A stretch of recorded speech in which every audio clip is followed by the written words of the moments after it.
little bit nervous. I didn't feel nervous until I saw the wall of cliffs. I thought, oh yeah, right, I'll be jumping off that then, won't I?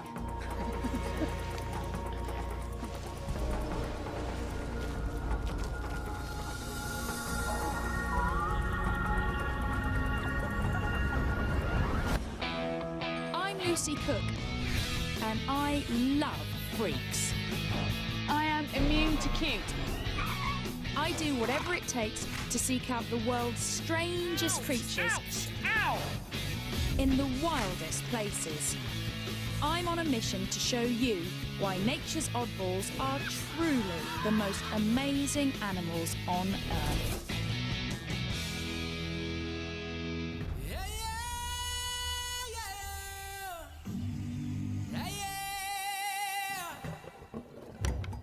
Every year, 8 million tourists flock to South Africa to catch a glimpse of the animal world's superstars, the so-called Big Five. But I don't see why they should get all the attention. So I'm here to seek out the ugly, the weird, and the overlooked, my very own odd five.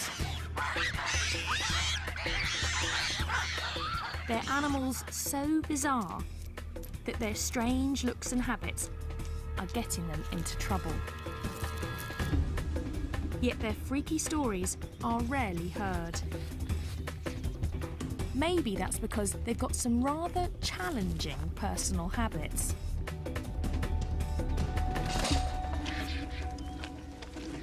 Like vultures that feast on dead and sometimes decomposing bodies. That's half a cow. It's a little bit smelly as well, I should add. But this gruesome diet is now killing some Cape vultures. Look at the wingspan on that! They're being accidentally poisoned. This couple takes in the victims and nurses them back to health. Here we go. Dinner time. Don't be alarmed if a whole bunch of vultures do come up to you. Okay. So they do bite. If the birds are going to grab you, the first thing they're going to do is your eyes. So I have to wear sunglasses and a cap to protect my eyes from being pecked out. But other than that, apparently they're very friendly.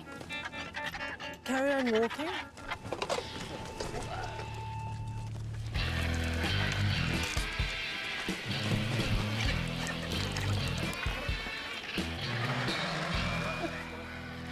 I love all the argy-bargy. Hissing and strutting and posturing. Just careful, careful, careful. Just had a finger.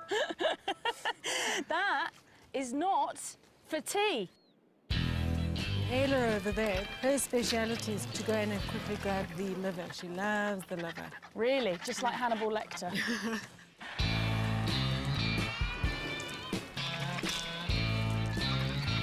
It's pretty obvious now why they have a bald head. It's to keep them clean when they're eating. Exactly. Yeah. They're actually very clean. They are. Every time they eat, they go and bath afterwards. They're a bunch of neat freaks, and they make life safer for everyone else. There could be anthrax, botulism, all sorts of nasties in that carcass. They don't get sick because they've got such an acidic stomach that their poo is a disinfectant. Theoretically, you could eat after a vulture's pooped on your hand. I'm not quite sure I'll do it. You've got to practice what you preach. You can't go around telling everybody they can use vulture poo as disinfectant and not have tried it yourself. That's a theory. The bird's stomach acid counteracts natural poisons, but not man-made ones. And that's the problem for many of these birds. A lot of farmers lace carcasses with poison in the hope of getting rid of problem animals like jackals or caracals or cheetahs. And vultures are the ones that end up locating the carcass. Now, after 8 months of rehab, 2 lucky birds are ready to return to the wild. We're going to go and try and catch a vulture. We're after that bird right in the middle, on the Okay. top. Yeah. Now we'll have a good idea how he flies. Here he Check his goes. flying. His flying looks okay. I'll walk towards this way. Lucy, if maybe you walk close to the perch. Okay.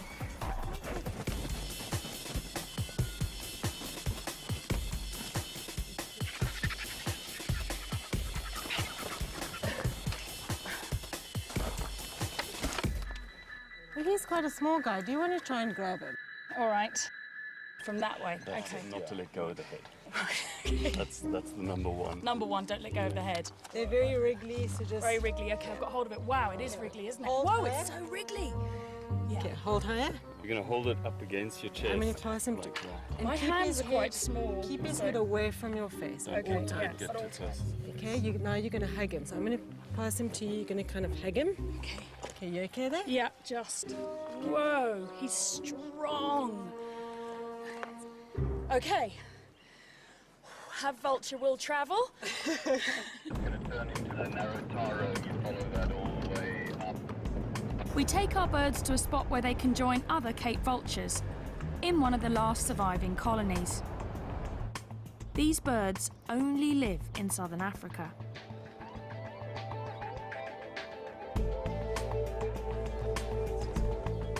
Let's give these birds their freedom then. Cool.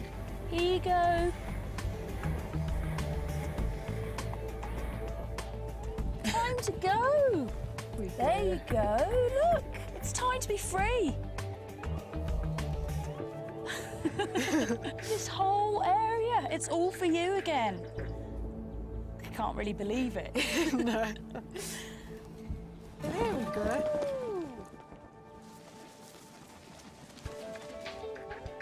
Straight off and heading for home.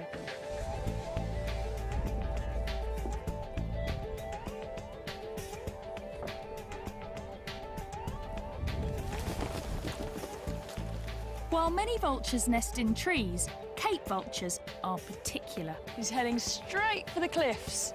They only nest on high cliffs like these.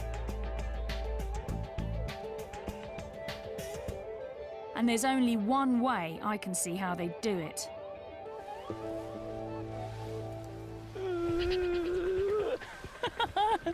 I'm a little bit nervous. I didn't feel nervous until I saw the wall of cliffs. I thought, oh yeah, right, I'll be jumping off that then, won't I? Just about to jump off a cliff. What you get me into? That's Phil, my intrepid producer. Whoopa! Whoa! Oh my word! Oh my God!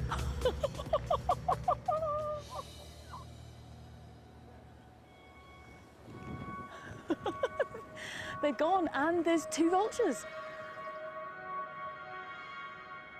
What people know about vultures is that they're fantastically ugly, but what people don't really know is that they're the world's highest flying bird. And in fact, one vulture even crashed into a jet at 37,000 feet. I'm hoping we don't have to go that high. We won't be going that high, will we? No, not today. You promise? Okay. Paragliding reveals how surprisingly curious and social the vultures are. You can see the birds coming out and joining them already. Oh, wow! They get to know you and they actually enjoy flying with you, so they'll follow you around. To sort of play with you. Yeah. Combination of nervousness and excitement, the likes of which I haven't had ever, I don't think. All right, we're gonna go, Okay. and let's go.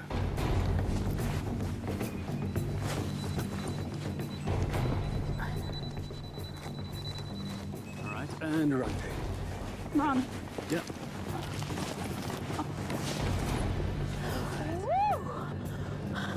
All right, well, how does that feel?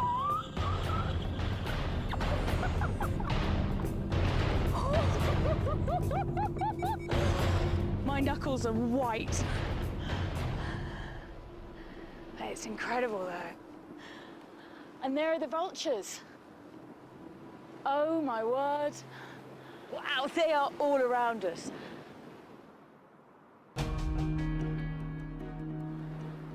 And they do seem like they're hanging around with us, enjoying the ride.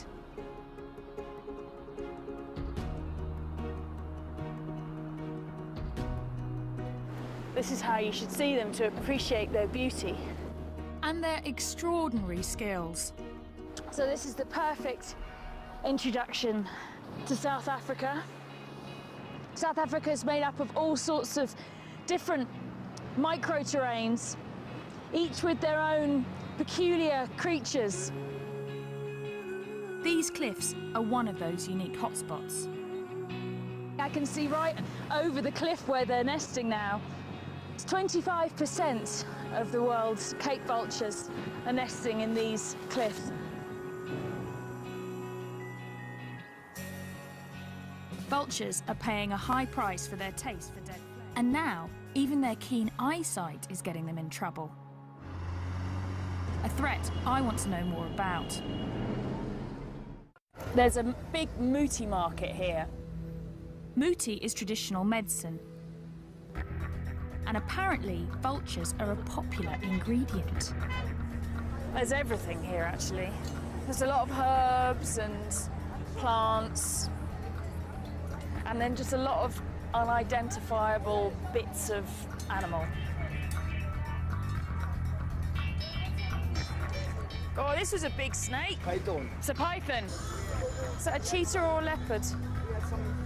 Here you've got a whole baboon. That's what. You've got a lot of stuff, haven't you? Yeah, there are a lot of stuff.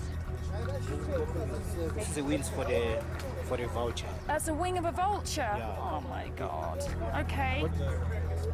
What's your best stuff? What's your biggest seller? Vulture brains. People want vulture brains. That's the big seller, is it? Yeah. How to use And- this one? You can make powder. Yeah. And then you can put here. And Okay. then you can smell. It helps so you can see to the future, you can see what's coming, and they can give you this to open up your mind. Dimi was once a student of all this, and I've asked her to be my guide. Also, it's good for gamblers. Yeah, it's good for the lotto. The lotto number. Lotto number. Right, okay. As if it wasn't bad enough that they got farmers poisoning them, they're also getting their brains sniffed in order to win the lotto. The belief is that the traits of the animals transfer to the buyers. The vulture's got amazing eyesight and makes you be able to sort of see into the future. Dimi, can you help me? Does he understand that the vultures are endangered and that there's not many vultures left? Okay, ufungwazi ukuthi mhlambe ngevulture wangifana noma usala ngembuzi nge-A1. Yeah, I know. Yeah, it's true. But it's a business. Yeah. It worries him, but it's a business. It's part of a tradition begun centuries ago, before other threats put these animals in so much danger. There are clearly an awful lot of endangered species here. This is a scale of a pangolin. I love pangolins. Pangolin scale. A pangolin scale is said to protect you from evil, wrapping you in armour like the animal itself. In 2011, at least 8,000 of these bizarre mammals were seized from black marketeers. Some of them want their scales, while others are after their meat. In China, it's considered an exotic delicacy. They may be the weirdest of the freaky five, and I'm not leaving Africa until I've seen one.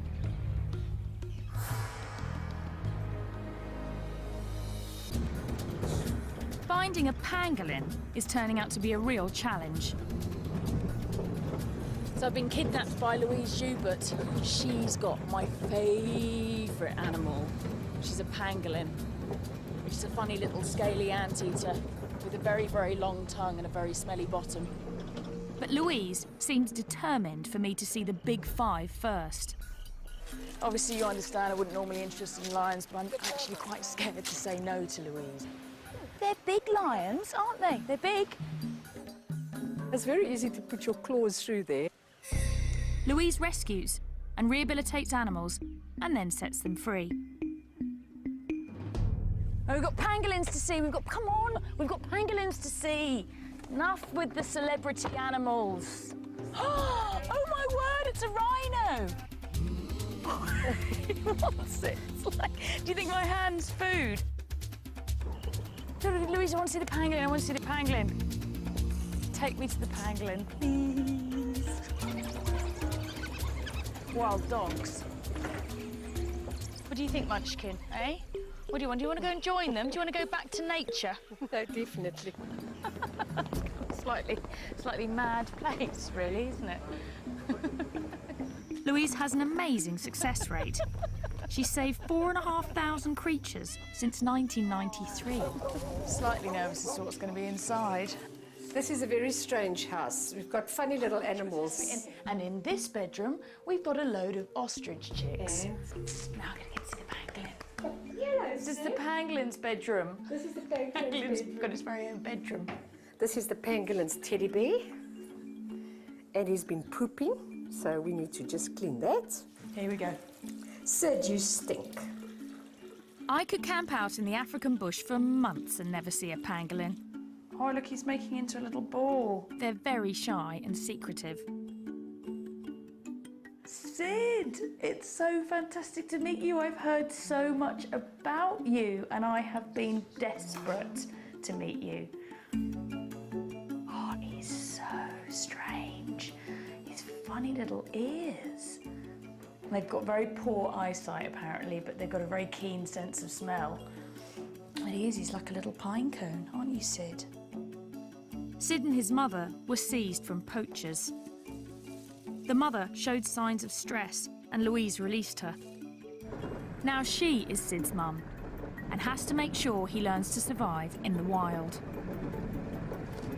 We're on our way to go and find some termite mounds because Sid needs to learn to eat termites. He's an anteater, termite eater. You reckon this is a good one? Pangolins are super specialised for eating termites, with sticky tongues as long as their bodies, and claws that can dig through concrete. Those termite mounds are really hard, so you can see why he needs to have these really big digging claws. We might have termites in there. Yes. Oh. Am I doing this right? Yes, there's the first termites coming out. There's one there. Oh, come on, yeah. I know you don't want to be eating his breakfast. OK, let's try the termite, Sid.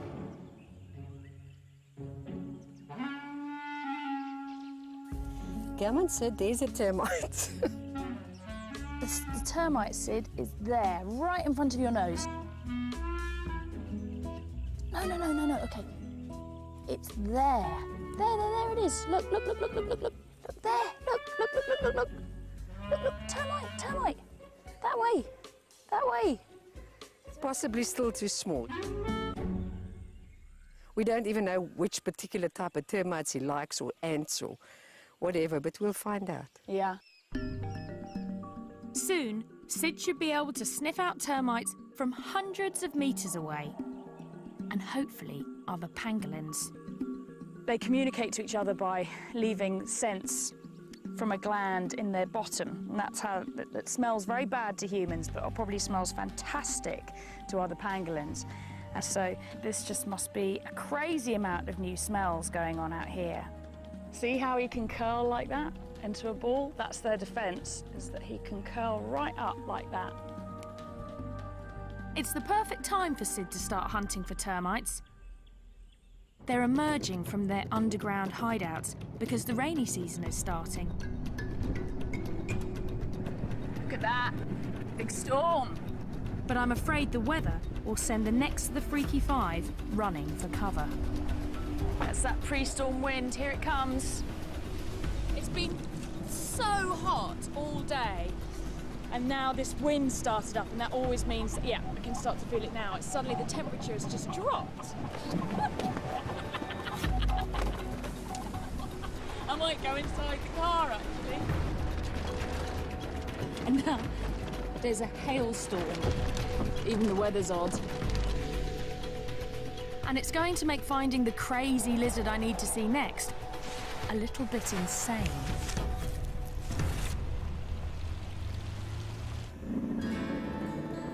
Let's go find some sun gazers.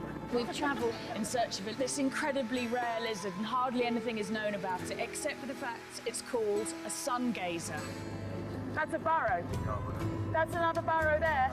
My guess is that means it likes to gaze at the sun. What? Oh, lightning! There's no sun gazers, but there's a lot of lightning. If we were looking for lightning gazers, we would have chosen the perfect day. Sun gazers sell for crazy sums on the illegal pet market. Rain! Rain! And I want to see what's making them so popular and getting them into trouble. The lizard guys are here. I've got 3 experts to help me coax a sun gazer out of its hole. He's shivering. It's shivering shit. I know how you feel. Shivering shiver, Lucky Lucy. Yeah, exactly. We can try and cool them out, George. Do you do the call of the opposite sex? Or Yeah. I need you to get that sun gazer out of its hole today. It's coming out. No way.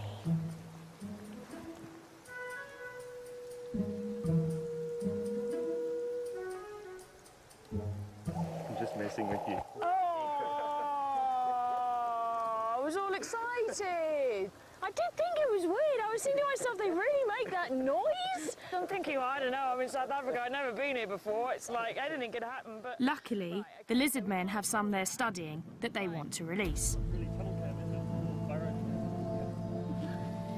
In this bag, the Holy Grail, the famous sun gazer lizard. Wow, he's cool. Look, he's so thorny. She. She? Look at her. These sharp spikes help make the sun gazer a hit in the pet trade. They're there for protection.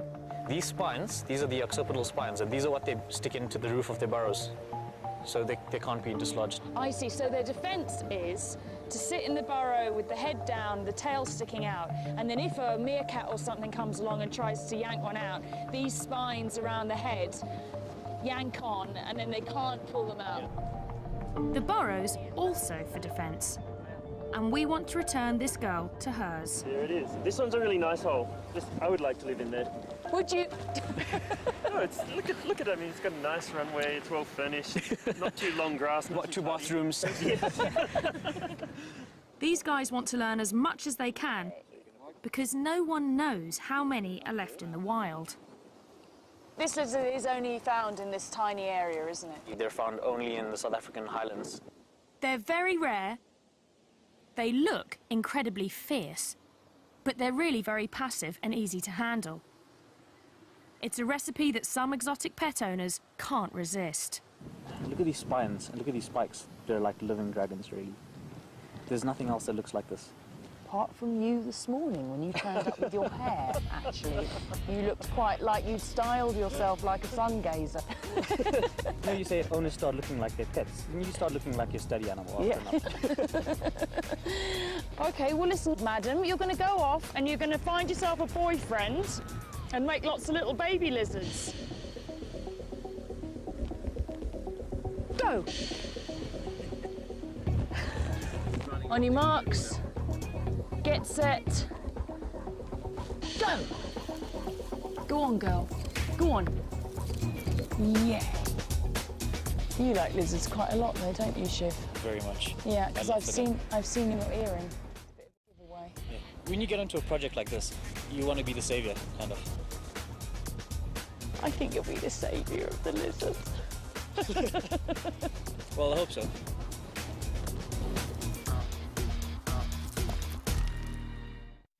Burrowers like the sun gazer are found all over South Africa, where protective tree cover is in short supply. There's the aardvark, an anteater with the snout of a pig, the ears of a rabbit, and the tail of a kangaroo. They can weigh as much as a human. Aardvark burrows are often taken over by the honey badger. But the honey badger doesn't give a damn. He's such a badass. But for one of South Africa's oddballs, its protective burrow is turning into its tomb. You won't believe what I'm going to do. I'm going to go and rehouse a spider. We need that. You need a big knife. We need a big knife. This is Donald. Donald Stridon. And Donald's the patron saint of this spider. We're going to do some aggressive research. Aggressive research? We're going to need the relevant equipment here. Donald served in the South African Army and is ruthlessly efficient. You don't want to leave anything behind. You don't want to leave anything behind, no. It's stuck in the bush somewhere. The spider we're after is known as a tarantula in most of the world. Here, it's called a baboon spider. Let's take some weather monitoring equipment. Do you need gloves? We need to get camera, GPS. We don't need gloves. Okay.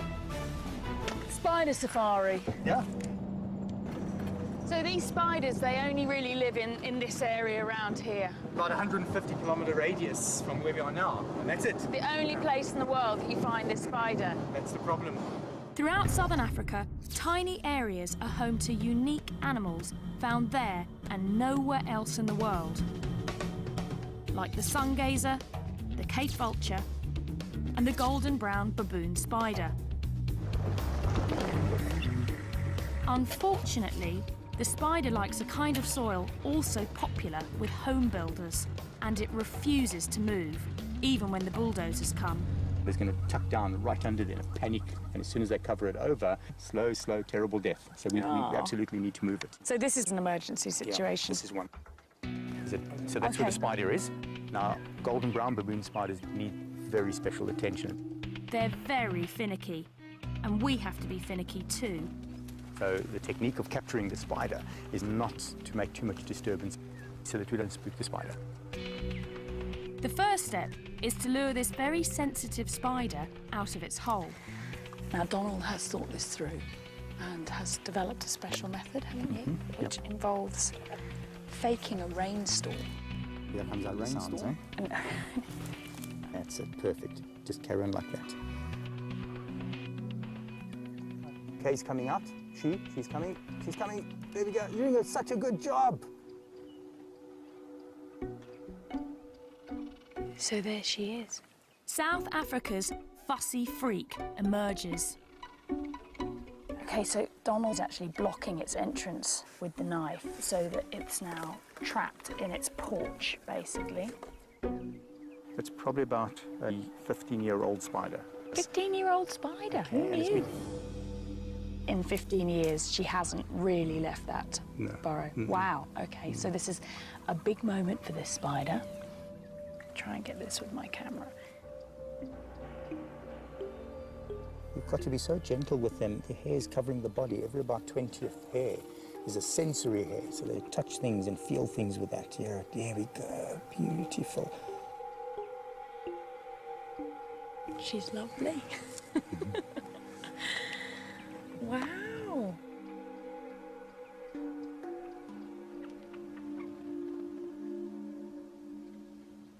She's kind of on your hand already. Is she really already? Yeah, you hardly feel it. You know. I can feel it, yeah. Wow. I'm slightly worried she's going to run into my shirt sleeve. She won't run too fast.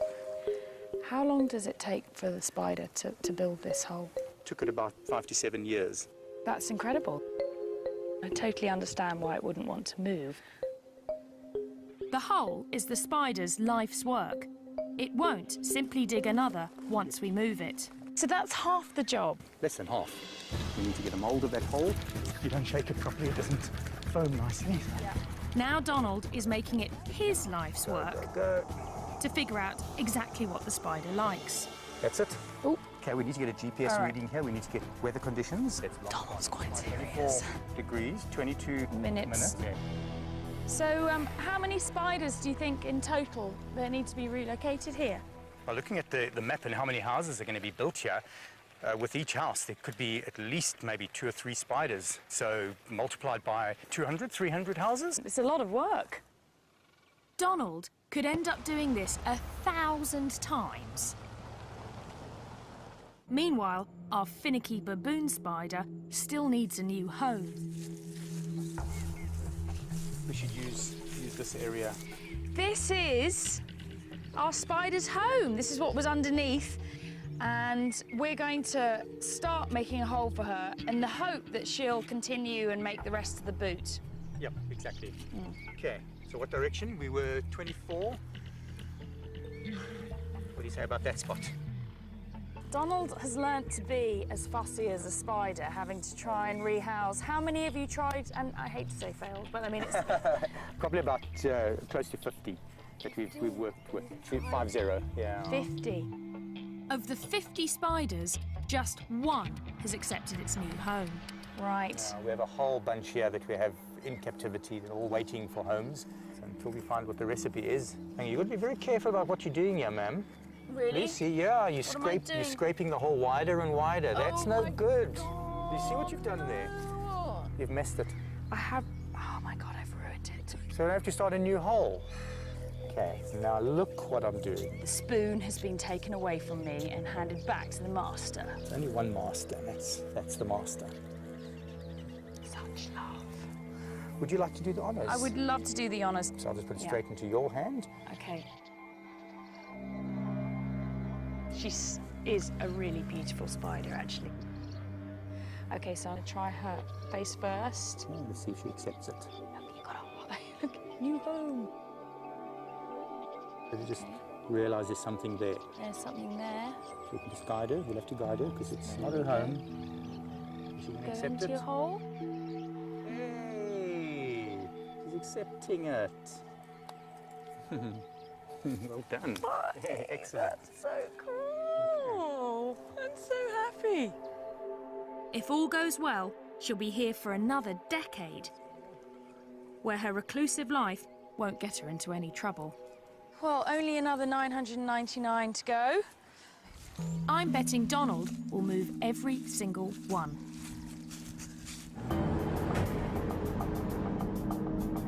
The spider would be helpless without Donald. But the last freaks on my safari help each other. And they're paying a steep price for it. They're bold creatures, far stronger and more agile than humans, with fangs longer than a leopard's. But it's the Chukma baboon's brain power that gets him in trouble.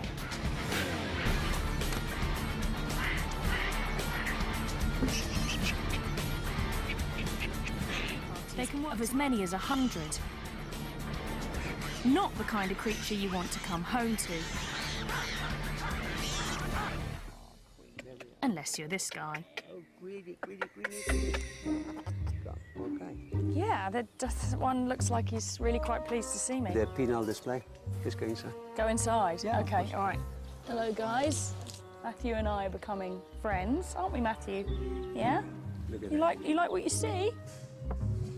When baboons clash with humans, Bob rescues them. You are a naughty baboon. Yeah, you are a naughty baboon. Yeah. I've only just met Bob, but he seems to be half baboon himself. I've been crapped on. Oh, God. Once you're back home, you're going to miss the smell. Really? Do you know what, Bob? I struggle to believe that. So where did these babies come from? Matthew had been saved from a tribal medicinal trade.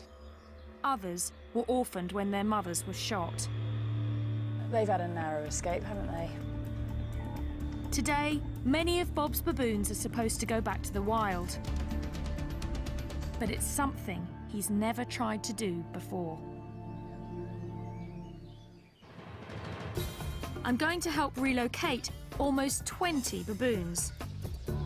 It's an event Bob has worked towards for decades, as he's learned to forge rescued animals into one cohesive troop. It's a massive day for Bob today. Like a sort of baboon wizard, he's collected a group of unloved baboons that have all come from different horrific situations and rehabilitated them here. And today's the day that we're going to dart them and move them to their new enclosure. It's the final step before these exceptionally smart animals are released for good.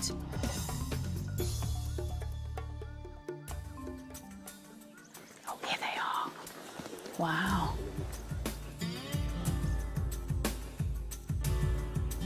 Look at these eyebrows now.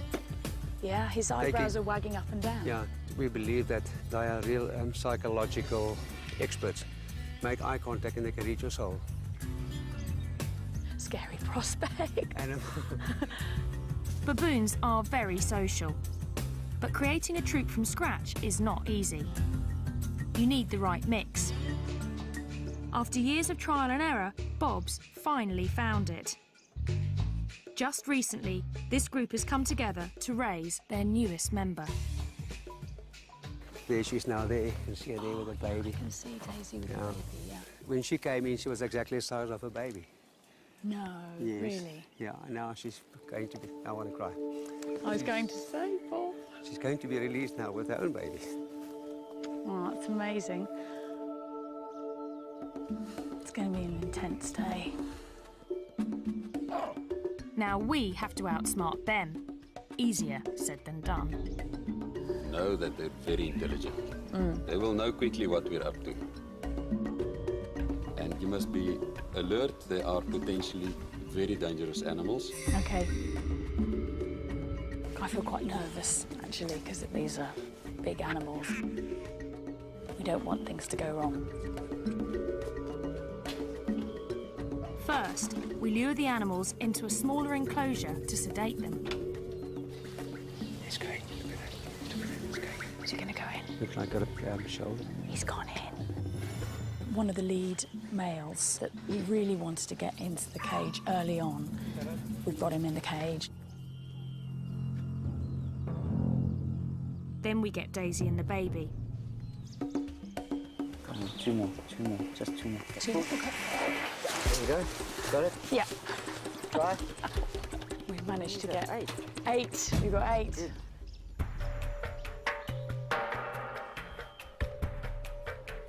He's so jittery about seeing a gun, you know, because they've been shot at so many times. And Some farmers here shoot to kill any baboon they spot on their property.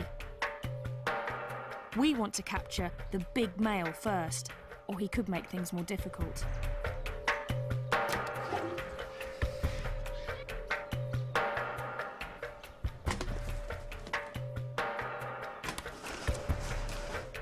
It's really tense. Go for it. Baboons are known to form really strong friendships. I think it's very sweet the way they're all cuddled up next to each other to go to sleep. Okay, so now they're under. It's safe for us to go in. To get to the sedated animals, the team has to enter the larger pen, where the rest of the troop is anxiously watching. We're going to get them out as soon as possible. But stand by, Lucy. If something happens, you must pull at the door. Okay.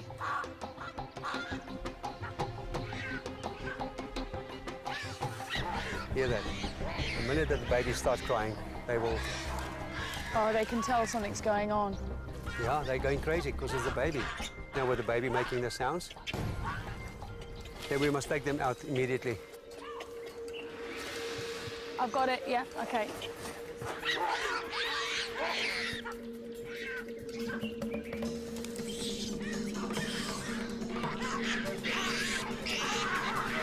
We take away their leader, and the troop really goes berserk.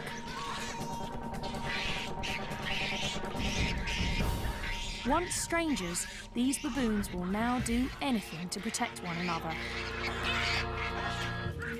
And that includes taking us on.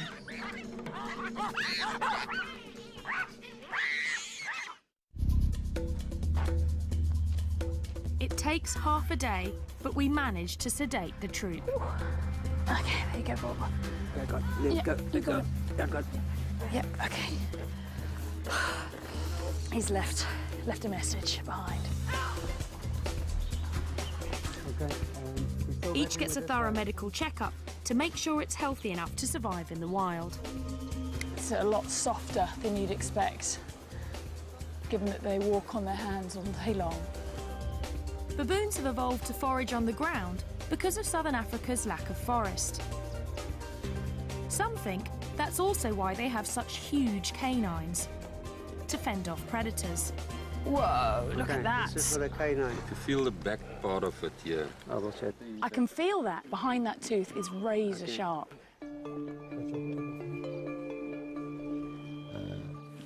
Wow. Okay, can you hold it loose? Oh my word. You got? Yeah, I've got him, yeah.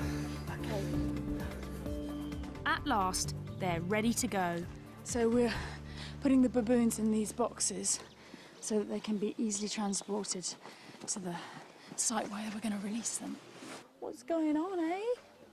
You and Mum are going to wake up somewhere completely new and then you're going to be wild. You're going to grow up to be a wild baboon. Yeah, that is... Okay, there we are. Right. Well done, first stage, all good. Bob has found the baboons a home on a nature reserve 80 kilometres from the nearest town. This is the new home. Have you chosen baboon heaven? Absolutely. This is the ultimate baboon habitat. Yeah. We need to make sure the baboons will stay together. So we'll first release them into a temporary, electrified enclosure. That's just so that they get used to this area and stay as a group. And then, after a couple of weeks, I'll turn the electricity off, build some bridges so that they can then expand beyond the fence, and then eventually the fences will come down and it'll just be them in the wilderness. Here comes the big boy. Look at them pulling in the pipe. The baboon's got hold of the pipe.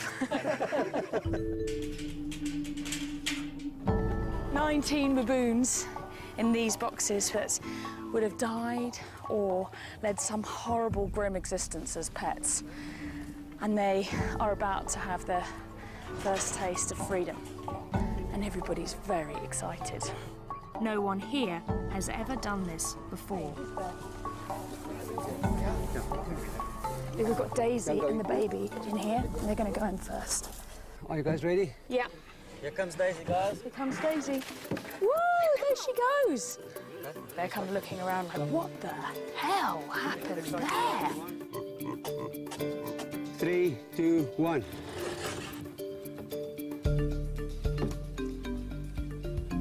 Look at that. Emotion is running very high. Yeah. There you go. Yes, look at that. These ones are lively. It's not just the humans who are emotional. The baboons in there can see that there are other baboons that are free on the other side, so it's all getting a lot more exciting now. Wait, there's a baboon coming. Oh, very quick, very quick, quick, quick, quick. We released the entire troop without a hitch. 2 more happy customers. Well, almost the entire troop. He's not going quietly. We've got to get Matthew out. Whoa! Whoa! Are you ready, guys? This is the alpha. Look at that. He's the last one. The last one to go out. Yeah. Look at that side, Lucy. Look at them. They are all happy. They're really happy, aren't all they? the talking going on there. It's like the first step into the big world. Yeah. A new world for them, a new experience and freedom. Everybody thinks their society is based on aggression, but it just isn't, is it? It's not. It's not. It's about care. This is a group of animals that come from as far as 1,000 kilometres away from each other, and yet they form this incredibly tight family group now, and they'll do anything to protect each other.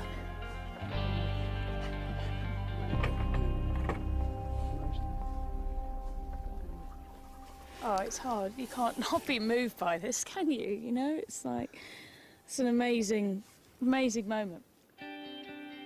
To survive in the bush, these baboons will need every bit of their extraordinary ingenuity. But here, they'll be far away from the human influence that turns their strange asset into a liability. Like the rest of South Africa's Freaky Five, their oddness works in this wilderness. And it's here we can see they're all as wonderful as they are weird.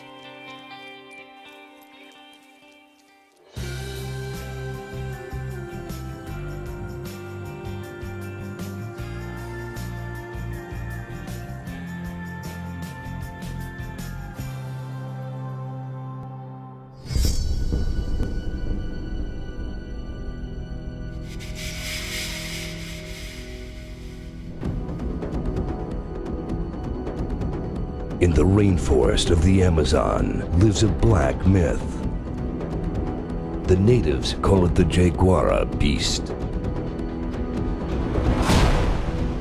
It has never been filmed in the wild, nor by National Geographic, nor by David Attenborough. It is the largest predator on the American continents. This mythical animal is the black jaguar. Its natural habitat is fast disappearing. Every year, a piece of the Amazon rainforest, 500 times the size of Manhattan Island, is being destroyed. Still, we can document this most elusive black jungle ghost in its pristine natural habitat for the first time ever. Join us now to create awareness of its disappearing habitat. Join us now to preserve this endangered species before it's too late. We have the technique. We have the elite of jaguar biologists. We have the world-renowned cat cameraman. We have the passionate producers. And now, we need you. To make it happen, go to www.blackjaguar.org.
Let's go.